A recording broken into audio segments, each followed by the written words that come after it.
terkasih di dalam Tuhan, selamat berjumpa kembali di dalam renungan saat teduh hari ini. Sebelum kita belajar bersama firman Tuhan hari ini, terlebih dahulu kita akan berdoa. Mari kita akan berdoa.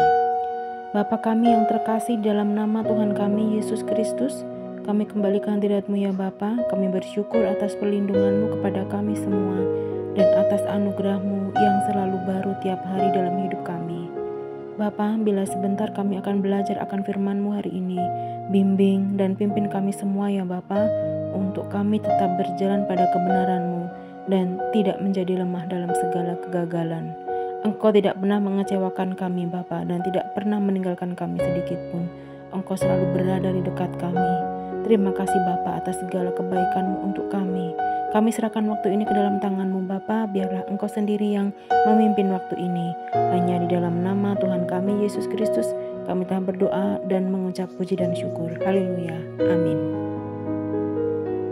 Saudara yang terkasih, tema kita hari ini adalah patutkah mengundang kematian? Ayat yang mendasari tema kita saat ini ada dalam 1 Raja-Raja 19 ayat 4 yang berbunyi, "Cukuplah itu, sekarang ya Tuhan, ambillah nyawaku, sebab aku ini tidak lebih baik daripada nenek moyangku." Saudara yang terkasih, dalam sebulan ini kota Surabaya digegerkan dengan 2 kasus bunuh diri mahasiswa yang loncat dari gedung kampus. Seorang dari lantai 22 Universitas Ciputra dan seorang lagi dari lantai 12 Universitas Kristen Petra. Apapun alasannya, mereka berdua telah mengundang kematian untuk menyelesaikan masalah mereka sendiri. Mengapa orang ingin mati saat tidak mampu menghadapi masalah? Rata-rata dimulai dengan kondisi yang depresi. Apakah depresi itu? Depresi adalah gangguan suasana hati yang ditandai dengan perasaan sedih yang mendalam dan kehilangan minat terhadap hal-hal yang disukainya.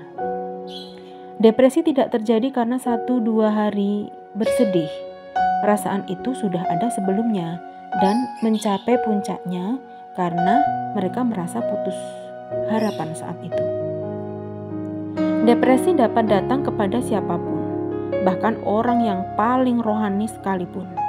Nabi Elia adalah pribadi yang sangat yakin mengenai doanya.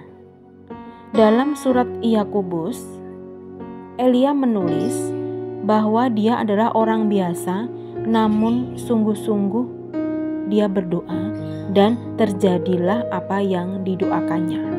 Terdapat dalam Yakobus 5 ayat 17 yang berbunyi, "Elia adalah manusia biasa sama seperti kita, dan ia telah bersungguh-sungguh berdoa supaya hujan jangan turun, dan hujan pun tidak turun di bumi selama 3 tahun 6 bulan." Namun ada hari-hari di mana Elia depresi mendengar berita bahwa Isabel memburu nyawanya.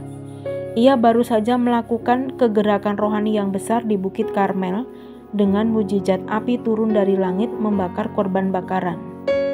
Oleh mujizat itu maka bangsa Israel berbalik kepada Allah. Elia lelah dalam pelayanan itu karena membereskan 450 nabi Baal yang telah membuat rakyat menyimpang hati mereka dari Allah. Dapat kita baca dalam 1 Raja-Raja 18 ya. Dalam kelelahan dan mendengar ancaman Isabel, maka Elia mengalami depresi. Kemudian ia ingin mati. Katanya dalam 1 Raja-Raja 19 ayat 4 tadi yang telah kita baca bersama, "Cukuplah itu sekarang ya Tuhan, ambillah nyawaku, sebab aku ini tidak lebih baik daripada nenek moyangku." Dalam kondisi depresi ini, seseorang membutuhkan teman, bukan penghakiman.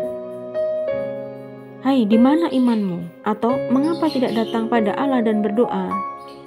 Bukan seperti itu ya saudara. Depresi tidak teratasi hanya oleh nasihat saja atau menyuruh berdoa dan baca firman. Seorang yang depresi itu butuh teman, butuh empati untuk ikut merasakan beban di hatinya. Teman-teman Ayub menunjukkan empati padanya pada saat menderita. dengan duduk diam bersamanya selama seminggu tanpa berbicara apapun sebagai contohnya. Dapat kita baca dalam Ayub 2 ayat 13, di mana teman-temannya mempunyai rasa empati kepadanya untuk duduk diam bersamanya, hanya duduk diam saja selama 1 minggu tanpa bicara apapun. Jadi teman-temannya seperti ikut merasakan apa yang Ayub rasakan. Malaikat Tuhan datang pada Elia, memberinya makan dan minum, dan membiarkan Elia tidur pada saat itu. 2 kali malaikat Tuhan melakukan itu dan kemudian membiarkan Elia lari sejauh 40 hari perjalanan dan bersembunyi di sebuah gua untuk merasa nyaman. Setelah sekian waktu baru Allah berbicara kepada Elia dan ia mulai dapat berpikir logis. Belajar dari kisah di atas, saudara, maukah kita lebih peduli pada orang-orang di sekitar kita? Bersikaplah bijak saat mereka tampak depresi. Empati jauh lebih baik daripada banyak nasihat. Sentuhlah dengan kasih dan penerimaan. Kematian tidak patut diundang sebelum waktu yang ditentukan Allah. Amin. Saudara yang terkasih, saat ini kita akan berdoa untuk menutup renungan pada saat ini. Mari kita akan berdoa. Bapa kami yang terkasih, di dalam nama Tuhan kami Yesus Kristus, pada saat ini Bapa kami bersyukur atas kasih-Mu dan atas firman-Mu yang boleh kami pelajari bersama, yang mengajarkan kepada kami Bapa untuk kami tidak patut untuk berdoa mengundang kematian kami sendiri atau meminta Tuhan untuk mengambil nyawa kami atau kami lari dari segala masalah kami Bapa. Kami tidak ingin seperti itu, kami ingin selalu berada di dekat-Mu.